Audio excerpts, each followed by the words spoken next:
Right then, this is a quick walk around video, and this is for an absolutely stunning looking Honda CR-V. This is a 2.2 EX diesel, finished in white with a black leather interior, and it really is a fabulous car. It's been fully serviced by Honda, this vehicle. It's a lovely day today. Unfortunately, it's rubbish for doing videos, but I'll do my very best for you. But the front of the car is so clean, all the lights, lenses completely clear and intact. Bonnet itself, it's hard to find a stone chip anywhere on there. I'm sure there must be one or two very light ones, but they're going to be minuscule.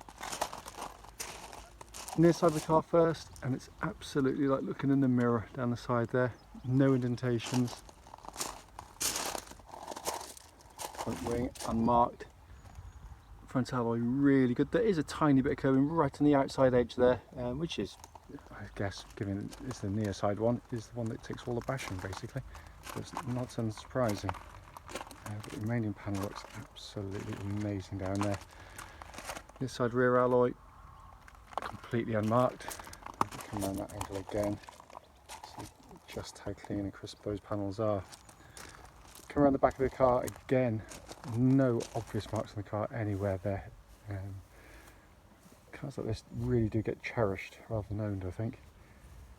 And then offside the vehicle, as with the near side, is just beautifully clean. Side rear alloy, no marks in there at all. And then the remaining panels are just absolutely stunning. Finally, offside front alloy, again in lovely condition. It really is. It's not only is a fabulous looking car, but it is in genuinely stunning condition. Not to say, of course, that isn't going to be the odd minor mark which I've missed or the camera doesn't pick up on. So please obviously do bear that in mind. It's parked in the shade now, or mostly at least, because it's again very hard to get it to the camera to work. But the boots are massive on these CR-Vs rather. They're absolutely huge. And again, all been kept in absolutely stunning condition back here. Coming to the back of the car now, the interior matches the exterior to the extent it's just been quite beautifully kept. So again, I do apologise for the sunshine, but the leatherwork back here is just lovely. CR-Vs are family cars, so quite often in the backs you do find them a little bit scratched about a bit. That's nothing to do with build quality, it's just kids.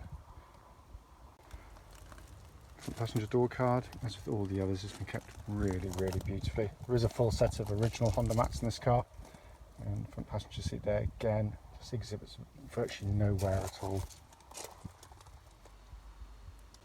So finally, just come to the driver's door card. Obviously all the electric window switch bank in lovely condition, electric memory settings there. The driver's seat again has been kept really beautifully.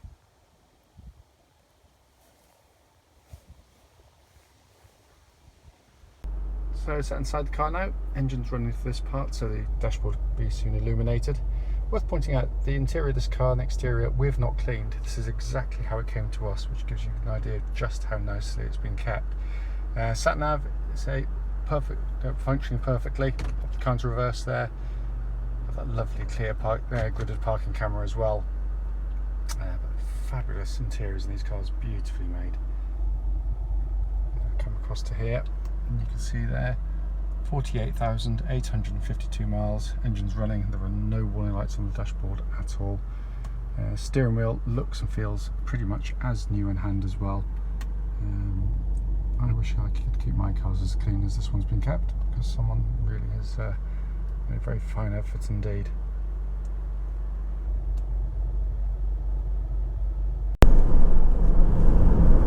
Right then, this is a quick road test video, and this is for a Honda CR-V. It's a 2.2 EX automatic diesel. This particular car is registered RF13HFG, and mileage at the start of the road test is 48,845 miles. The reason we do the road tests is basically so that if you're looking at the car in an advert online, you actually get to see that very car in operation. It just gives us an opportunity to show the car to people who may be coming a long distance to us. We know just how annoying and frustrating it can be to go and see a car after hours on the road, only to find out when you get there it's got a fundamental problem you clearly should have been told about before setting off. So that's why we do it. It's also done on these lovely quiet country roads very close to our premises, so hopefully be representative of what you feel yourself if offered a test drive in the car.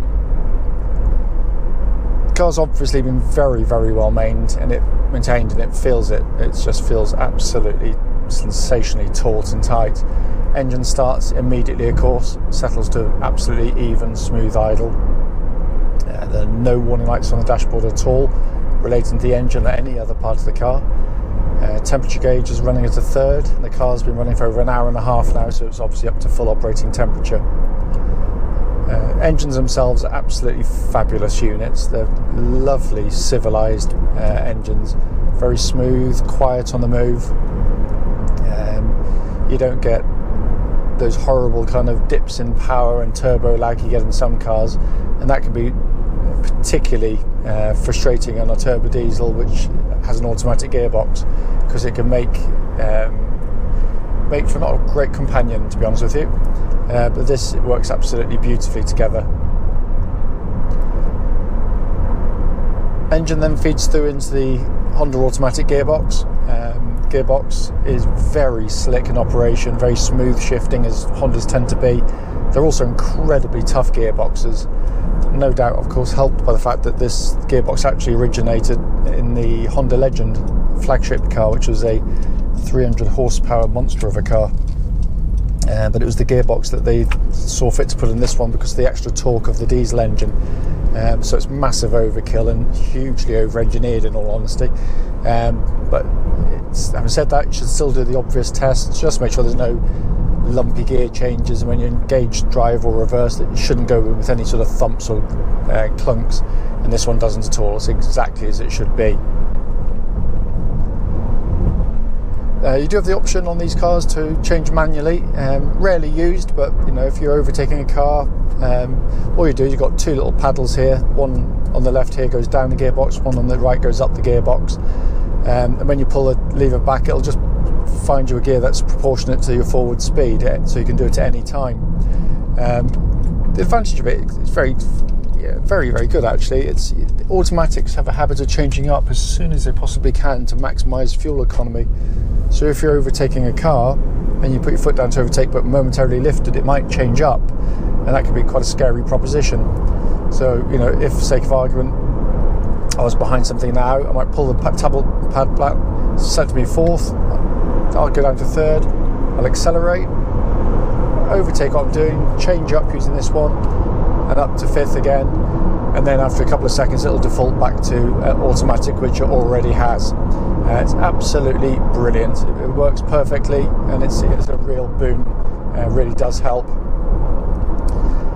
Brakes on the car, just going to leave it to the last minute to brake for this corner. Let's give it a nice hard brake. Really good brake pedal on the car, nice and solid and confidence inspiring. Pulls the car down nice and straight as well, no violent pulls to the left or right, and there's no pulsing or vibrations coming through the brake pedal at all. Steering on the vehicle is a real strong point on these CR-Vs. It's very precise, very accurate, very nicely weighted. Track's absolutely bullet straight, and there's no vibrations at all coming back through the steering wheel at this speed or any speed up to the legal limit. But it's just a really nice setup. You know, minimal movements required. It's not lazy as some can be in this type of car, and it matches the chassis perfectly. And I can feel no wear in it at all, by the way. The chassis itself, just brilliant. It's the perfect compromise between having a very comfortable ride but having really good poise and control through the corners. The problem with SUVs is having a higher centre of gravity, more upright. It means you tend to get more lurch and body roll through the corners, and on some cars that can be really, really frustrating. They can be very comfortable on the straight ahead, but show many corner like the one coming up now, and they just keel over. This taking it sort of slightly quicker than I should do normally, turn in, holds its line really nicely, and just holds station. It's absolutely brilliant. What I'm looking for in road test is just any signs when it hits a bump like that of any kind of noises permeating into the cabin that shouldn't be there, kind of sort of little rattles or clunks from underneath the car. But there's absolutely nothing at all. It's exactly as it should be. Looking around inside the car, it's just in absolutely fantastic condition. We've not even cleaned it yet. This is how it's come to us. It's literally just arrived, and it looks and feels pretty much as new in here. It's in stunning condition. They are beautifully made cars as well. Not the merest hint of a squeak or a buzzing from any trim inside the car. It's all in lovely condition. I said they just bolt it together so well, and this is real world build quality rather. You know, magazines road test cars when they're brand new, and it really frustrates me because most cars are well built when they're new, or they give that impression. But it's how it is, you know, a few years down the line with a few miles on the clock. That's the real test for a car. And you know, this is just sensationally well made. It's also a lovely place to sit and operate a car. Very simple to operate, even with, you know, a very high specification in the car, and all working absolutely perfectly. You've got obviously your sat-nav screen there working as it should. Air conditioning is ice cold, and it's 24 degrees outside today and quite muggy. Heated seats, I checked those earlier, working exactly as they should as well. Quality of the switchgear, by the way, inside is second to none. You know, every button has that same really high quality damped feel to it that you get the impression is going to last for years and years and years to come. It's just fantastically well made there. Dashboard is obviously simplicity itself, all the dials, everything working exactly as intended as well. Steering wheel looks and feels as new in hand. Obviously multi-function steering wheel, so you got your, on the left hand side on the top here you got radio controls and upper screen control. Down below that you got hands-free functions, and to the right hand side you've got cruise control, which all works perfectly. And down below that, information, which is for the center screen and the dashboard there. But it just is you just know when you drive it, you're driving sort of a very high quality vehicle.